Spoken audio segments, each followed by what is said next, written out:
Hello friends, இந்த சம்மோட value என்னென்னு கேட்டிருக்காங்க. இதுக்கு வந்து நார்மலாக வந்து ஹோல் நம்பர்ஸ்லாம் தனியாக ஆட் பண்ணுவோம். அப்புறம் ஃப்ராக்ஷன்ஸ்க்கெலாம் எல்சிஎம் எடுத்து ஆட் பண்ணி ஆன்சர் கண்டுபிடிப்போம். அதுக்கு ட்ரிக்ஸும் யூஸ் பண்ணலாம். இந்த ட்ரிக்ஸையும் தெரிஞ்சு வச்சுக்கோங்க. இதை நார்மலாக வந்து 3/4 3/4னா முக்கால் எப்படி எழுதுவோம்? 0.75ன்னு எழுதுவோம். 1.75 இது ப்ளஸில் இருக்குது, இது மைனஸில் இருக்குது.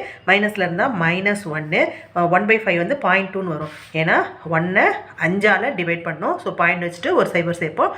2 10 அப்படின்னு வரும். அப்போ 1.2ன்னு எழுதலாம். ப்ளஸில் இருக்குது. ஸோ ப்ளஸில் இருக்கலாம், ப்ளஸ்லாம் தனியாக எடுத்துக்கலாம். இப்போ 1.5 8ஆல் டிவைட் பண்ணுங்கள்.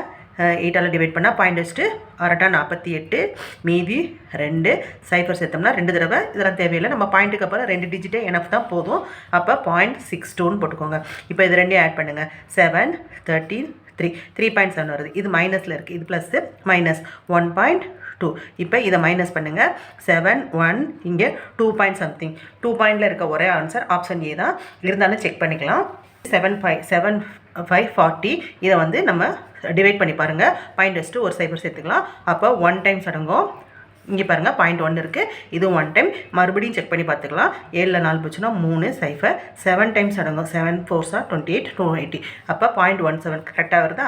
அப்போ நம்மளுடைய ஆன்சர் கரெக்டுன்னு ஈஸியாக கால்குலேட் பண்ணலாம். இந்த ட்ரிக்ஸ் உங்களுக்கு பிடிச்சிருந்துச்சுன்னா ப்ளீஸ் லைக் பண்ணி சப்ஸ்கிரைப் பண்ணிக்கோங்க. உங்கள் ஃப்ரெண்ட்ஸுக்கு ஷேர் பண்ணுங்கள். Thank you friends.